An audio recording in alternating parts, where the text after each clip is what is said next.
সুপ্রিয় শিক্ষার্থী, আজকের লাইভ ক্লাসে সকলকেই স্বাগতম।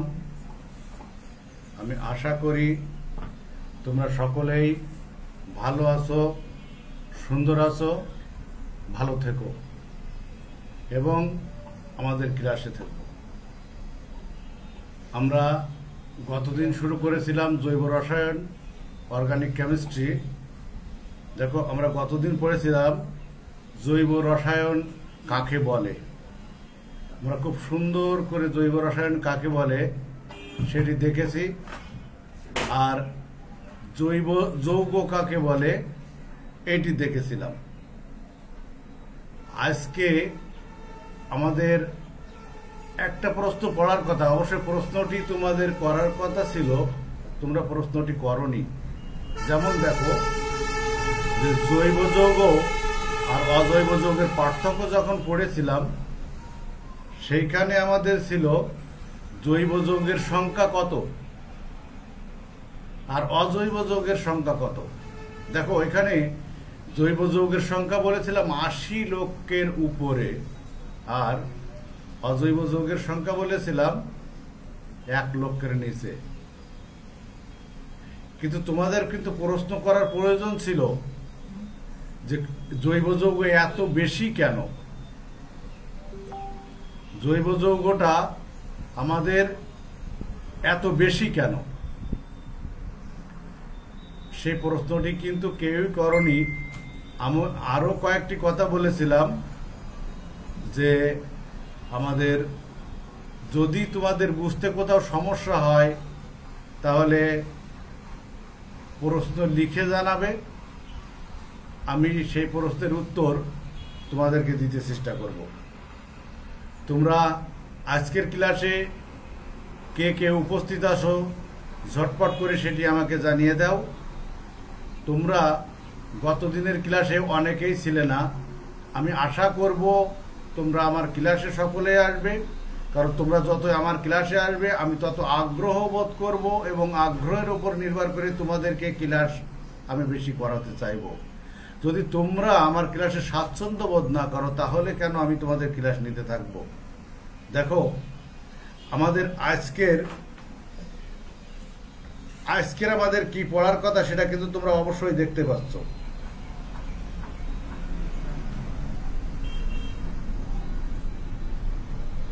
আজকে আমরা দেখতে চাচ্ছি, দেখো এখানে আছে জৈব যৌগের প্রাচুর্যতার কারণ।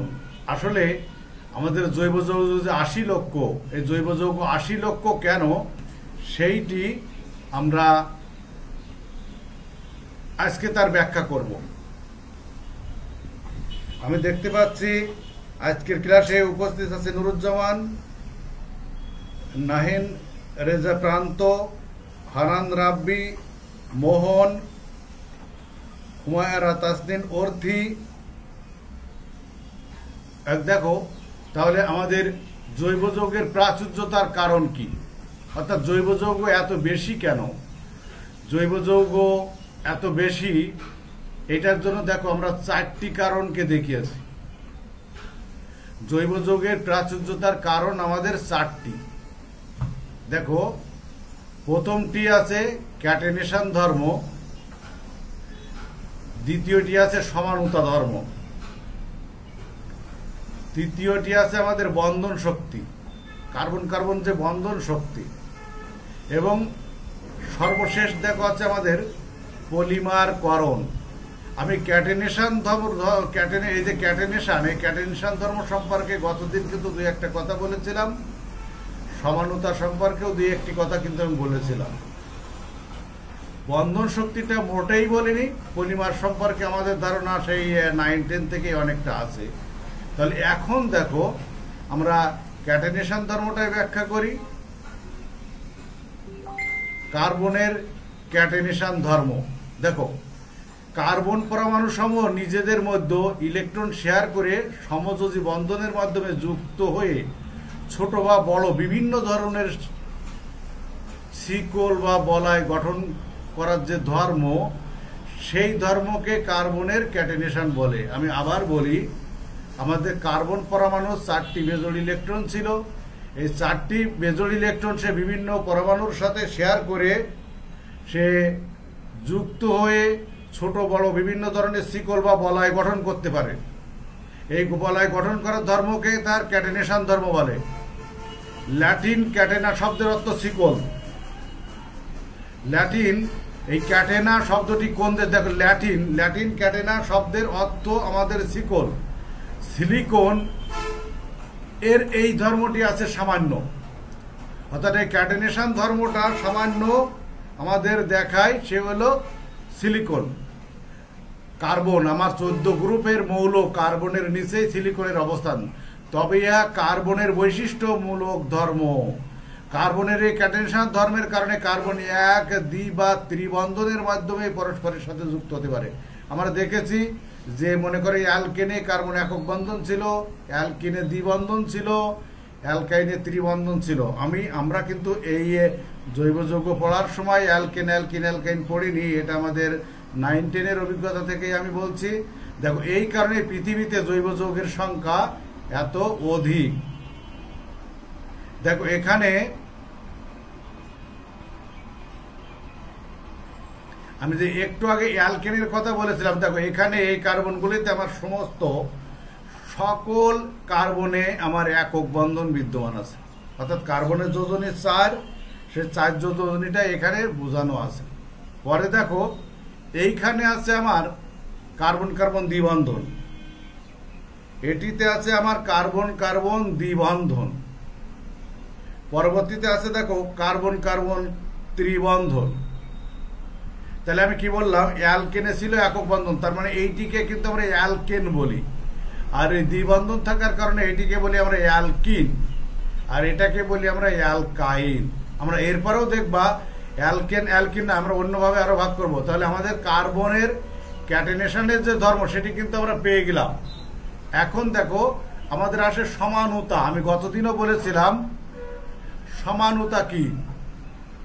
সমানুতা বলেছে, দেখো সমানু বন্ধু, তোমরা যেমন একজন আর একজনের বন্ধু। আমি যদি প্রশ্ন করি যে ওই তোমার কে, আমি দেখা যাচ্ছে মোহনের কাছে প্রশ্ন করলাম যে প্রান্ত, মোহন তোমার কি হয়? প্রান্ত তখন উত্তর দিল বন্ধু। মোহনের কাছে আমি একই প্রশ্ন করলাম, মোহন প্রান্ত তোমার কি হয়? মোহন উত্তর দিল বন্ধু। তখন আমি প্রশ্ন করছি তোমাদের সম্পর্কটা কি? তখন ও বললো আমাদের সম্পর্কটা হলো বন্ধুত্ব। ঠিক দেখো, আমাদের যাদের আণবিক সংকেত এক ছিল, কিন্তু গাঠনিক সংকেত ভিন্ন ছিল, এরকম। দেখো এখানে ক্যাটেনেশনের যে ধর্ম, কার্বনের আধুনিক ক্যাটেনেশনের উদাহরণ ছিল আমাদের ফ্লোরিন। কার্বনের আধুনিক ক্যাটেনেশনের উদাহরণ ছিল ফ্লোরিন। ফ্লোরিন হচ্ছে কার্বনের একটি ত্রিমাত্রিক পলিমার রূপভেদ। এর সংকেত দেখো কার্বন 60, আণবিক বার 720, যা দেখতে ফুটবলের মতো। এই কাঠামোতে কার্বন পরমাণু সহ যে সংকরণ, আমরা দেখো ফাসফেটের 3য় অধ্যায়তে সংকরণ করেছিলাম, যে সমশক্তি সম্পন্ন অরবিটাল তৈরি করেছিলাম। দেখো সেইটি হলে আমাদের সংকরিত হচ্ছে, অর্থাৎ একটা এস আর 2টা পি একত্রিত হয়ে এখানে sp2 সংকরিত হয়েছে। তাই আমার এখানে ফ্লোরিনের সংকরণ sp2। এই বিশেষ কাঠামোর অণুটির বিখ্যাত স্থপতি আবিষ্কারকদের, যারা আবিষ্কার করেছিল তাদেরকে কিন্তু নোবেল পুরস্কারে ভূষিত করা হয়েছে। হ্যাঁ, আমি লিখনকে দেখছি।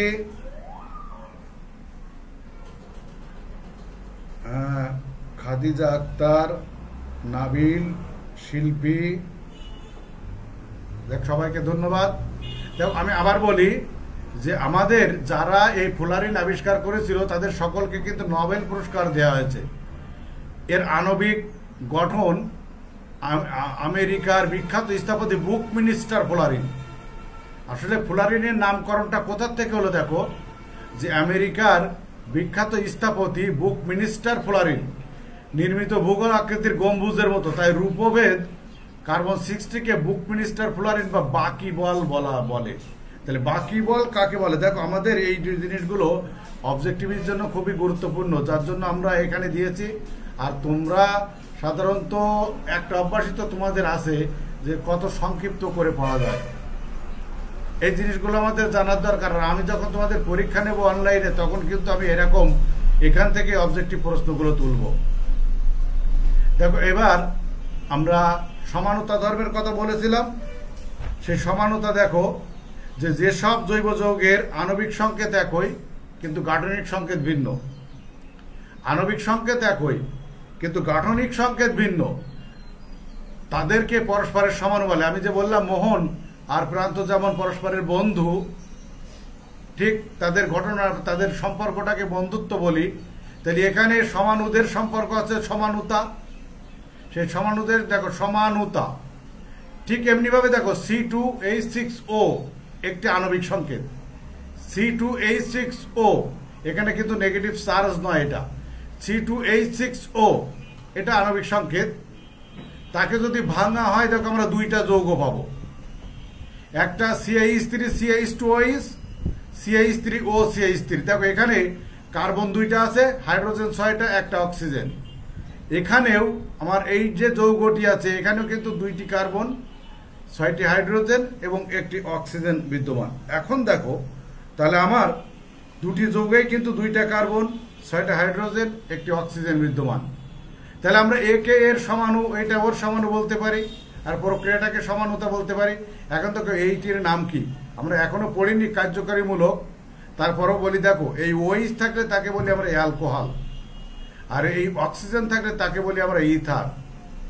দেখো এখানে এটা হলো ইথানল, আর এইটি হলো আমার ডাইমিথাইল ইথার। আমরা মনে হয় আমাদের সমানতা সম্পর্কে ধারণা পেয়েছি। আমি আবার বলি, যাদের আণবিক সংকেত এক কিন্তু গাঠনিক সংকেত ভিন্ন, তাদেরকে পরস্পরের সমাণু বলা হয়। আর এই যে বৈশিষ্ট্যটা, তাকেই বলি আমরা সমানুতা।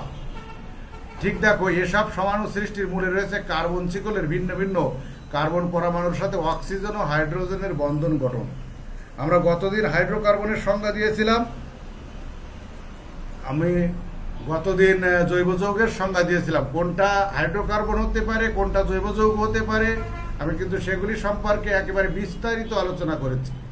এখন দেখো, আমাদের এরূপে জৈব যৌগের সমানতা ধর্ম যৌগের সংখ্যা বৃদ্ধিতে ভূমিকা রাখে। তার মানে আমরা তো পড়ছি কি, জৈব যৌগের প্রাচুর্যতা, জৈব যৌগ এত বেশি কেন। তাহলে জৈব যৌগ যে এত বেশি, এটা কেন, তার ব্যাখ্যা দেখো। এখানে সমাণু ছিল, অর্থাৎ একটা আণবিক সংকেত থেকে যেমন 2টি যৌগ তৈরি ছিল, এখানে একটি যৌগ থেকে কিন্তু 10টি যৌগ আছে, একটি যৌগ থেকে 7টি যৌগ আছে, একটি যৌগ থেকে 5টি যৌগ হতে পারে, একটি যৌগ থেকে 3টি যৌগ হতে পারে। কিভাবে হতে পারে, আমাদের সামনে ক্লাস আছে, যখন আমরা সমানুতা সম্পর্কে বিস্তারিত আলোচনা করব, তখন আমরা এটিকে দেখাবো। এখন দেখো, তাহলে আমরা পরের স্লাইডে যাই। দেখো এখানে আছে বন্ধন শক্তি। বন্ধন শক্তি কিভাবে আমাদের ক্যাটেনেশনে সাহায্য করে। দেখো এখানে আছে কার্বনেটের ক্যাটেনেশনের কারণ, কার্বন কার্বন বন্ধন এনথালপির উচ্চ, কার্বন কার্বন যে বন্ধন এনথালপির উচ্চ যে মান, একটা দেখো যে 345 কিলোজুল পার মোল। এই 345 কিলোজুল কিন্তু আমার সিগমা বন্ধনের ক্ষেত্রে। আর দেখো এখানে তোমার পাই বন্ধনের মানটা হচ্ছে আমার 146 কিলোজুল। এখন দেখো এখানে আমরা কি বলছি, যে কার্বন কার্বন দেখো একই পর্যায়ের অন্যান্য মৌল, যেমন নাইট্রোজেন নাইট্রোজেনের 146 কিলোজুল পার মোল, আবার অক্সিজেন অক্সিজেন কিন্তু 163 কিলোজুল পার মোল। তাহলে বন্ধন শক্তির তুলনায় অনেক বেশি। দেখো এইটা এবং এইটা থেকে এইটা কিন্তু অনেক বেশি। কার্বন কার্বন বন্ধন এনথালপির মান উচ্চ হওয়ার কারণে গঠিত জৈব যৌগের স্থায়িত্ব লাভ করে। আসলে জৈব যৌগ যে আমাদের অনেক বেশি, এই জৈব যৌগ বেশি, তার পিছনে কারণ কার্বন কার্বনের যে বন্ধন শক্তি, তার মানটা অনেক বেশি। এই অনেক বেশি হওয়ার কারণে দেখো এইটা, এই যে জৈব যৌগ, এই জৈব যৌগের প্রাচুর্যতা অনেক বেশি। আজকে আমাদের ক্লাসে আমার এক বন্ধু আছে, আমার বন্ধু শঙ্কর প্রসাদ ঘোষ, পাবলিক কলেজের টিচার, ও আমাদের থেকে অনেক ভালো টিচার। দেখো এছাড়া কার্বনের তড়িৎ ঋণাত্মকতা, যা পর্যায়ের প্রথম মৌল লিথিয়াম ওর শেষ মৌল ফ্লোরিনের তড়িৎ ঋণাত্মকতার বর্মানের সমান। কার্বনের আকার ছোট হওয়ায় দুটি কার্বন পরমাণুর অরবিটালের মধ্যে মুখোমুখি অধিক্রমণের মাত্রা বেশি এবং একই সাথে পাশাপাশি অধিক্রমণ সম্ভব হয়। তাহলে দেখো তুমি মুখোমুখি অধিক্রমণ দেখাচ্ছ, পাশাপাশি অধিক্রমণ দেখাচ্ছ, কারণ কি? এখানে কারণ হিসাবে আমরা দেখছি যে আমাদের কার্বন কার্বন যে বন্ধন এনথালপি তার মান দেখো 345 কিলোজুল এবং তা এখানে দেখা যাচ্ছে কি যে কার্বনের তড়িৎ ঋণাত্মকতা পর্যায়ের প্রথম মৌল লিথিয়াম এবং শেষ মৌল ফ্লোরিনের তড়িৎ ঋণাত্মকতার মানের সমান। দেখো কার্বনের আকার ছোট হওয়ায় দুটি কার্বন পরমাণু অরবিটালের মধ্যে মুখোমুখি অধিক্রমণের মাত্রা বেশি হয়। যাক দেখো তাহলে আমাদের জৈব যৌগের প্রাচুর্যতার কারণ কয়টি ছিল? 4টি। তার প্রথমটি আমরা দেখিয়েছি আমাদের কার্বনের ক্যাটানেশন ধর্ম, দ্বিতীয়টি ছিল আমাদের সমানুতা, তৃতীয়টি বন্ধন শক্তি। দেখো এরপরে আমাদের পলিমারকরণ আমাদের কি ছিল? যে আমরা কিন্তু একটা দেখেছি পলিমার মানে একটা বৃহৎ আকৃতির যৌগ। দেখো মোনো অর্থাৎ 1, ডাই অর্থাৎ 2, ট্রাই অর্থাৎ 3, আমরা 4 যদি না ধরে ওইখানে সাধারণত আমরা পলি বলি, যে পলি মানে আমাদের অনেক। তাহলে একটা জিনিস দেখো, এই যে পলি মানে অনেক, তাহলে অনেকগুলো মনোমার একত্রে যুক্ত হয়ে যখন বৃহৎ আকৃতির যৌগ গঠন করে সেই যৌগকে বলি আমরা পলিমার। যে কিভাবে যে একাধিক মনোমার, এখানে উচ্চ চাপ ব্যবহার করতে হবে, উচ্চ তাপ ব্যবহার করে উচ্চ চাপে এবং প্রভাবক ব্যবহার করার ফলে দেখা যাচ্ছে একাধিক মনোমার একত্রে যুক্ত হয়ে বৃহৎ আকৃতির যে যৌগ গঠন করে সেই বৃহৎ আকৃতির যৌগকে সাধারণত আমরা বলি পলিমার। এখানে দেখো যে বিক্রিয়ায় একই যৌগের বিশেষত অসম্পৃক্ত হাইড্রোকার্বনের বহু সংখ্যক অণু যুক্ত হয়ে বৃহৎ অণু সৃষ্টি করে তখন এই বিক্রিয়াকে পলিমারকরণ বলা হয়। এক্ষেত্রে উৎপন্ন যৌগকে পলিমার যৌগ এবং মূল যৌগকে মনোমার বলে। একটা কথা দেখো, এখানে আমি অসম্পৃক্ত ব্যবহার করেছি। আমরা যখন আমাদের জৈব যৌগের শ্রেণী বিভাগ আলোচনা করব তখন আমরা দেখাবো অসম্পৃক্ত সম্পৃক্ত কি। তারপরেও আমি বলি আমার সাধারণত যেখানে একক বন্ধন বিদ্যমান থাকে, সিগমা বন্ধন বিদ্যমান থাকে শুধুমাত্র, সেখানে আমার পলিমারকরণ দেখা যায় না। দেখো এখানে অসম্পৃক্ত আছে অর্থাৎ দ্বিবন্ধন আছে, ত্রিবন্ধন আছে, এরকম যৌগ যেখানে আছে, কার্বনের এই যে যৌগগুলো দ্বিবন্ধন বিদ্যমান সাধারণত তারাই কিন্তু আমাদের পলিমার গঠন করতে পারে। যেমন দেখো এখানে ইথিন থেকে পলিথিন পাওয়া যায়, আমরা পলিথিন জানি, ইথিন বা ইথিলিন থেকে আমাদের পলিথিন পাওয়া যায়, অ্যাসিটিলিন থেকে কিন্তু আমরা বেনজিন পাই। এটিও কিন্তু কার্বন মৌলের অধিক যৌগ গঠনের একটি কারণ। দেখো এখানে আমি দেখিয়েছি আমাদের এন সংখ্যক ইথিলিন বা ইথিন উচ্চ চাপ ও প্রভাবক অক্সিজেন 2000 ডিগ্রি সেলসিয়াস তাপমাত্রা, এটি দেখো আমাদের এখানে তোমার পলিথিন তৈরি করে। এখন দেখো তাহলে আমরা কিভাবে কার্বনের যৌগ এত বেশি, কেন কার্বনের যৌগ এত বেশি? কার্বনের প্রাচুর্যতার কারণ, তার মানে জৈব যৌগের প্রাচুর্যতার কারণ আমরা ব্যাখ্যা করলাম।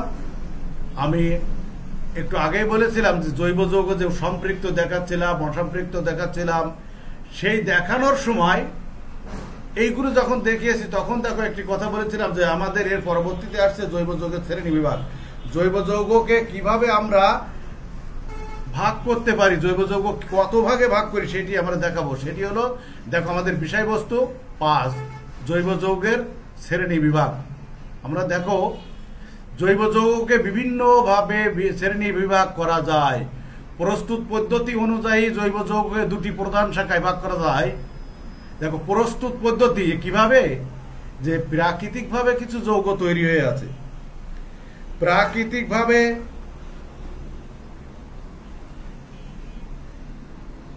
হ্যাঁ, এখানে নাবিল একটি প্রশ্ন করেছে যে সিলিকনের ক্যাটেনেশন ধর্ম কিভাবে থাকে। আসলে এখানে সিলিকনের ক্যাটেনেশন ধর্ম থাকে সেই একটা জিনিস চিন্তা করে দেখো, আমরা সিলিকন ডাইঅক্সাইড যখন গঠন করেছি, একটা সিলিকনের চারপাশে দেখো আমার অক্সিজেন আছে, অর্থাৎ এটি আমাদের ছিল কিন্তু দৈত্য আকার একটি অণু। তখন যৌগটাকে তুমি কি ধরনের গঠন বলবে?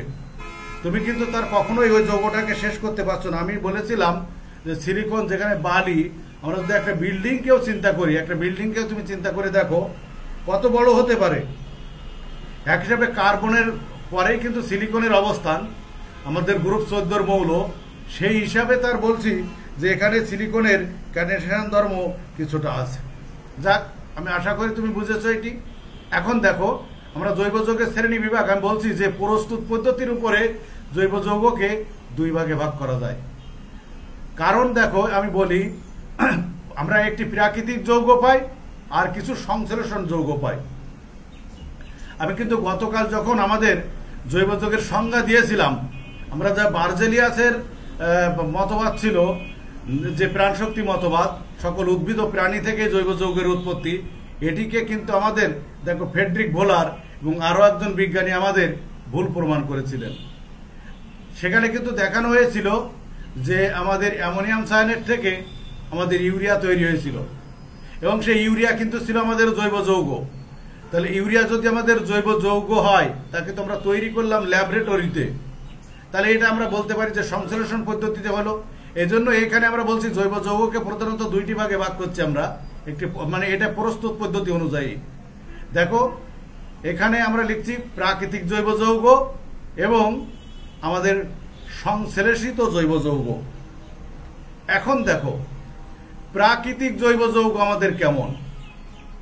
যেসব জৈব যৌগ প্রাকৃতিকভাবে উদ্ভিদ ও প্রাণীদেহের জীবনী শক্তির প্রভাবে তৈরি হয়, যেসব জৈব যৌগ বা যে সকল জৈব যৌগ প্রাকৃতিকভাবে উদ্ভিদ ও প্রাণীদেহের জীবনী শক্তির প্রভাবে তৈরি হয়, তাদের প্রাকৃতিক জৈব যৌগ বলে।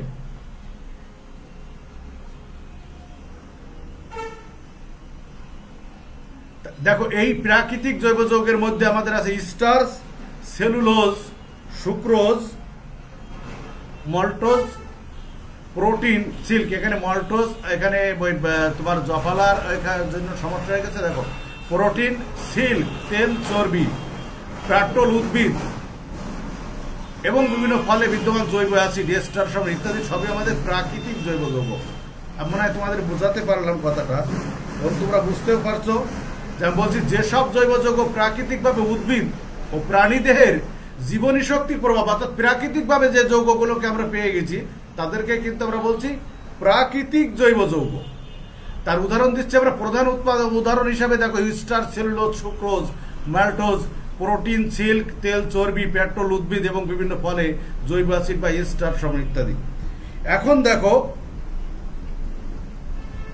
আমরা বিষয়বস্তু জৈব যৌগের শ্রেণী বিভাগ পড়ছি। তাহলে দেখো, আমরা আগে করেছি আমাদের প্রাকৃতিক জৈব যৌগ, এবার সংশ্লেষিত জৈব যৌগ। সংশ্লেষিত জৈব যৌগটা আমাদের কি?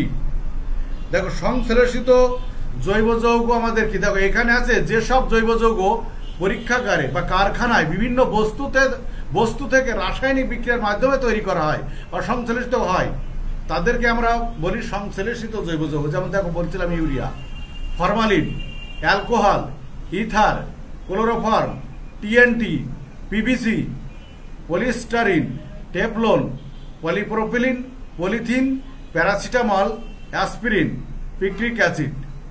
তাহলে আমি কি বলছি যে পরীক্ষাগারে বা কারখানায় বিভিন্ন বস্তু থেকে, অর্থাৎ প্রাকৃতিকভাবে যা পাওয়া যায় তার থেকেই প্রায় তৈরি করা। দেখো, বিভিন্ন বস্তু থেকে রাসায়নিক বিক্রিয়ার মাধ্যমে তৈরি করা হচ্ছে, তাকেই বলছি আমরা সংশ্লেষিত জৈব যৌগ। যেমন ইউরিয়ার বিক্রিয়াটি আমরা গতদিনই দেখিয়েছিলাম। তাহলে দেখো, আমরা একটি যে আমাদের প্রস্তুত পদ্ধতির উপরে জৈব যৌগের শ্রেণী বিভাগটা আমরা দেখতে পেলাম। এখন দেখো, বৈশিষ্ট্য আর চেইনের ধরনের উপর ভিত্তি করে জৈব যৌগের শ্রেণী বিভাগ। বৈশিষ্ট্য এবং চেইনের ধরনের উপর ভিত্তি করে আমাদের জৈব যৌগের শ্রেণী বিভাগ। দেখো, জৈব যৌগ ছিল, জৈব যৌগকে আমরা দুইটি ভাগে ভাগ করেছি, একটি অ্যালিফেটিক যৌগ আর একটি অ্যারোমেটিক যৌগ। জৈব যৌগকে আমরা দুইটি ভাগে ভাগ করেছি, কিসের উপর? বৈশিষ্ট্য আর চেইনের উপর। কাকে বলে আমি পরে বলবো, আগে আমরা একটি দেখাই। জৈব যৌগকে আমরা দুইটি ভাগে ভাগ করেছি প্রধানত, তার একটি হলো অ্যালিফেটিক যৌগ, অপরটি হলো অ্যারোমেটিক যৌগ। তাহলে এইবার দেখো যে অ্যালিফেটিক যৌগকে আমরা কিভাবে ভাগ করেছি। দেখো, এখানে আমাদের অ্যালিফেটিক জৈব যৌগ আছে। এই অ্যালিফেটিক যৌগকে আমরা আবার দুই ভাগে ভাগ করেছি, একটি মুক্ত শিকল জৈব যৌগ আর একটি হলো বদ্ধ শিকল জৈব যৌগ। আমরা মুক্ত শিকল জৈব যৌগ বলতে বুঝি কিন্তু আমাদের দুই মাথা খোলা, দুই মাথা খোলা আছে যাদের, তারাই কিন্তু আমাদের মুক্ত শিকল যৌগ। আমি দেখো, আমি তারপরেও তোমাদের আরো একটু কথা বলি। এইখানে আমি একটু বোর্ডে দেখাচ্ছি তোমাদের। দেখো, আমাদের মুক্ত শিকল যৌগ এরকম ছিল, আমি যদিও পরে দেখাবো। এখানে দেখো, আমরা বোর্ডে দেখাতে পাচ্ছি মুক্ত শিকল যৌগ, তার দুই পাশ কিন্তু আমাদের খোলা। আবার দেখো বদ্ধ শিকল যৌগ, দেখো আমাদের বদ্ধ শিকল যৌগ এরকম, যার এখানে আমরা বলি এই যে কোন মুখ কিন্তু খোলা নেই, এটার কিন্তু কোনো মুখ আমাদের খোলা নেই। আমি আশা করি মনে হয় তোমরা দেখতে পাচ্ছ যে মুক্ত শিকল যৌগ যাদের দুই পাশ কিন্তু আমাদের খোলা, দুই প্রান্ত খোলা। আর এখানে নিচেরটা বদ্ধ শিকল যৌগ, বদ্ধ শিকল যৌগে দেখো কোনো পাশ কিন্তু আমাদের খোলা নেই। তাহলে আমরা নিশ্চয় বলতে পারলাম যে মুক্ত শিকল যৌগ, বদ্ধ শিকল যৌগ কেমন। এখন দেখো, এই মুক্ত শিকল যৌগকে আমরা আবার দুই ভাগে ভাগ করতে পারি। মুক্ত শিকল যৌগকে আমরা দুই ভাগে ভাগ করছি, একটা সরল শিকল যৌগ আর একটা শাখা শিকল। অর্থাৎ যারা সোজা শিকল আছে তাদেরকে আমরা সরল শিকল বলি। আবার এই সরল শিকলের দেখা যাচ্ছে সোজা শিকলের পাশে আবার পার্শ্ব শিকল যাদের আছে তাদেরকে আমরা মনে করো বলছি শাখা শিকল। তাহলে এটা বুঝেছো। এখন দেখো আবার এই যে বদ্ধ শিকল যৌগ, এই বদ্ধ শিকল যৌগকে আমরা কিন্তু আবার দুই ভাগে ভাগ করতে পারি। এই বদ্ধ শিকল যৌগকেও আমরা কিন্তু আবার দুই ভাগে ভাগ করছি, একটি আছে সুষম চক্রিক যৌগ, একটি আছে বিষম চক্রিক যৌগ। এখন দেখো, এই যে সরল শিকল, শাখা শিকল, এই সরল শিকল অর্থাৎ মুক্ত শিকলের এখানে আমার সরল শিকল যে শাখা শিকল ছিল সেইটিকেই দেখো আমরা এই দুইটি থেকে আমাদের এইটের সরল শিকলেরও সম্পৃক্ত আছে, অসম্পৃক্ত আছে। শাখা শিকলের আমাদের সম্পৃক্ত আছে, অসম্পৃক্ত আছে। অর্থাৎ এই জন্য এটা দেখানো হচ্ছে যে সরল শিকলকে আমরা সম্পৃক্ত বলতে পারি, যেখানে একক বন্ধন বিদ্যমান আছে। আবার শাখা শিকলেরও আমাদের সম্পৃক্ত আছে, সরল শিকলেরও আমাদের অসম্পৃক্ত আছে, শাখা শিকলেরও অসম্পৃক্ত আছে। অর্থাৎ একক বন্ধন থাকলে সম্পৃক্ত, দ্বিবন্ধন বা ত্রিবন্ধন কোথায়? পাশাপাশি কার্বনে। যে সকল জৈব যৌগের পাশাপাশি কার্বনে একক বন্ধন বিদ্যমান আছে তাদেরকে আমরা সম্পৃক্ত হাইড্রোকার্বন সম্পৃক্ত জৈব যৌগ বলতে পারি। আবার দেখো, যাদের পাশাপাশি কার্বনে দ্বিবন্ধন বা ত্রিবন্ধন বিদ্যমান আছে তাদেরকে আমরা অসম্পৃক্ত জৈব যৌগ বলি। এখন দেখো, আমরা কিন্তু দেখলাম মুক্ত শিকল যৌগ। এবার বদ্ধ শিকলের কথা বলছিলাম। দেখো, বদ্ধ শিকলকে সুষম চক্রিক আর বিষম চক্রিক। অর্থাৎ সুষম চক্রিক কারা? দেখো, হয়তো মনে করো আমার কার্বন আর হাইড্রোজেন বিদ্যমান আছে, যে একটা চক্র আছে, এই চক্রটাতে আমার কার্বন আর হাইড্রোজেন বিদ্যমান আছে। আবার সেই চক্রের মধ্যে যদি কার্বন হাইড্রোজেন বাদে অন্য কোনো মৌল, যেমন অক্সিজেন, সালফার, ফ্লোরিন ইত্যাদি মৌল থাকে, যদি এইগুলো ঢুকে পড়ে তখন তাদেরকে আমরা বলি সাধারণত বিষম চক্রিক যৌগ। দেখো, এখানে হেটারোসাইক্লিক আর এটা হচ্ছে কার্বোসাইক্লিক। তাহলে পরবর্তীতে দেখো আমরা অ্যালিফেটিক যৌগকে কিন্তু ভাগ করলাম। এবার অ্যারোমেটিক যৌগ সম্পর্কে আমরা একটু দেখি। দেখো, অ্যারোমেটিক জৈব যৌগ, অ্যারোমেটিক জৈব যৌগকে আমরা সাধারণত জানি কিন্তু সুরভিত জৈব যৌগ। এখন দেখো, এই যে অ্যারোমেটিক জৈব যৌগ, এই অ্যারোমেটিক জৈব যৌগকে আমরা কিন্তু দুই ভাগে ভাগ করেছি, একটি কার্বোসাইক্লিক বা সুষম চক্রিক যৌগ আর একটি বিষম চক্রিক বা হেটারোসাইক্লিক যৌগ। অ্যারোমেটিক জৈব যৌগকে আমরা দুই ভাগে ভাগ করেছি, একটি কার্বোসাইক্লিক বা সুষম চক্রিক যৌগ, অপরটি আবার বিষম চক্রিক বা হেটারোসাইক্লিক যৌগ। আমি মনে হয় তোমাদের বোঝাতে পারছি যে অ্যারোমেটিক যৌগ আমাদের দুই প্রকার, কার্বোসাইক্লিক বা সুষম চক্রিক অর্থাৎ কার্বন আর হাইড্রোজেন দিয়ে যে চক্র, আর বিষম চক্রিক কার্বন হাইড্রোজেন বাদেও তার ভিতরে অক্সিজেন, নাইট্রোজেন, সালফার, ফ্লোরিন ইত্যাদি থাকবে। তবে অবশ্যই এটা বদ্ধ শিকল হলেও এটা কিন্তু অ্যারোমেটিক, অ্যালিফেটিক না। তাহলে বদ্ধ শিকলকে কিন্তু আমরা একটি অ্যালিফেটিক একটি অ্যারোমেটিক সেই হিসাবে বলতে পারছি। প্রিয় শিক্ষার্থীরা, আমরা আলোচনা করছি জৈব যৌগের শ্রেণী বিভাগ। জৈব যৌগের শ্রেণী বিভাগটি আমরা কিন্তু অনেকটাই দেখিয়েছি। দেখো, প্রথমে আমি জৈব যৌগকে বলেছিলাম দুই ভাগ করেছি, অ্যালিফেটিক আর অ্যারোমেটিক। তারপরে এটি আছে বৈশিষ্ট্য চেইনের উপরে, আবার তোমরা কিন্তু এইটি সাধারণত জানো, আমরা যে প্রস্তুতির উপরে নির্ভর করে জৈব যৌগকে দুই ভাগে ভাগ করি। একটি হচ্ছে তোমার প্রাকৃতিক জৈব যৌগ, অপরটি সংশ্লেষিত জৈব যৌগ। এই দুটির কথা তোমরা কিন্তু পড়তে চাও না। এখন দেখো, এটি কিন্তু আমাদের খেয়াল করতে হবে যে কোনটি প্রাকৃতিক জৈব যৌগ আর কোনটি সংশ্লেষিত। তারপরে বৈশিষ্ট্য আর চেইনের উপর ভিত্তি করে আমরা কিন্তু এটাকে দেখতে পাচ্ছি। মেহেদি হাসান লিখল নেট প্রবলেম ছিল। আচ্ছা, ঠিক আছে, যাক। দেখো, এখন আমরা এই জৈব যৌগের যে শ্রেণী বিভাগ দেখলাম, আমাদের আজকে এই জৈব যৌগের শ্রেণী বিভাগে আমরা শেষ করব। কিন্তু আগামী ক্লাস অর্থাৎ শনিবারে সকাল 9টায় আমরা এই যে এইখানে আমরা এই নামগুলি লিখেছি, এই যে মুক্ত শিকল যৌগ, বদ্ধ শিকল যৌগ, সরল শিকল, শাখা শিকল, সম্পৃক্ত, অসম্পৃক্ত, সুষম চক্রিক, বিষম চক্রিক বা কার্বোসাইক্লিক, হেটারোসাইক্লিক, এই কথাগুলির ব্যাখ্যা উদাহরণসহ আমরা করব। অবশ্যই আমি আশা করব তোমরা সকলেই আমার সাথে থাকবে, কারণ তোমরা যত আমার সাথে থাকবে ক্লাস নেওয়ার প্রতি আমার তত বেশি আগ্রহ হবে। তোমাদের সকল জিনিসগুলো আমরা ভেঙে ভেঙে বোঝাতে পারবো।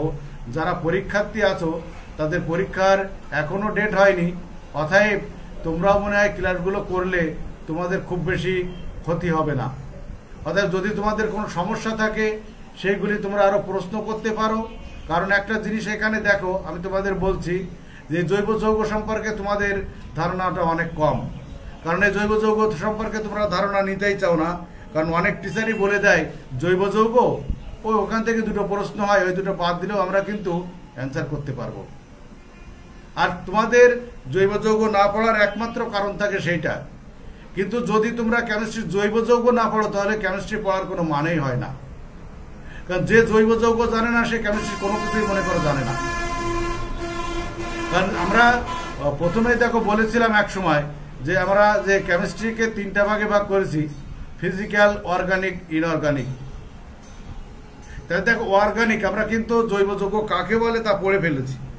যেহেতু পড়েছি তাহলে আমরা বুঝতেই পারছি কিন্তু যে জৈব যৌগ কি ছিল, অর্থাৎ জৈব যৌগ কেন পড়তে হবে আমাদের। আমি আশা করি আমার আজকের ক্লাস তোমাদের ভালো লাগলো না খারাপ লাগলো সেটি তোমরা আমাকে জানাও। তাছাড়া আগামী শনিবারের ক্লাসে তোমরা সকলেই আমার সাথে থাকবে। যদি তোমাদের বুঝতে সমস্যা হয়, আমার কথা বুঝতে সমস্যা হলো, আমার বোঝানো দেখতেও তোমাদের সমস্যা হয়, তাহলে একটু আমাকে প্রথমেই জানাবে যে তোমাদের আলোর স্বল্পতা আছে কিনা, তোমাদের আমার কথা বুঝতে সমস্যা আছে কিনা। এ সবগুলি জানিয়ে দিলে আমি নিজেই সতর্ক হতে পারবো, তোমাকে আরো পরিষ্কারভাবে বোঝাতে পারবো। আমি আজকের মতো তোমাদের কাছ থেকে বিদায় নিতে চাচ্ছি। তোমরা ভালো থাকো, সুন্দর থাকবে এবং অবশ্যই ঘরে থাকবে, বাইরে একটুও যেও না। সেই কামনায় আমি তোমাদের কাছ থেকে আজকের মতো বিদায়।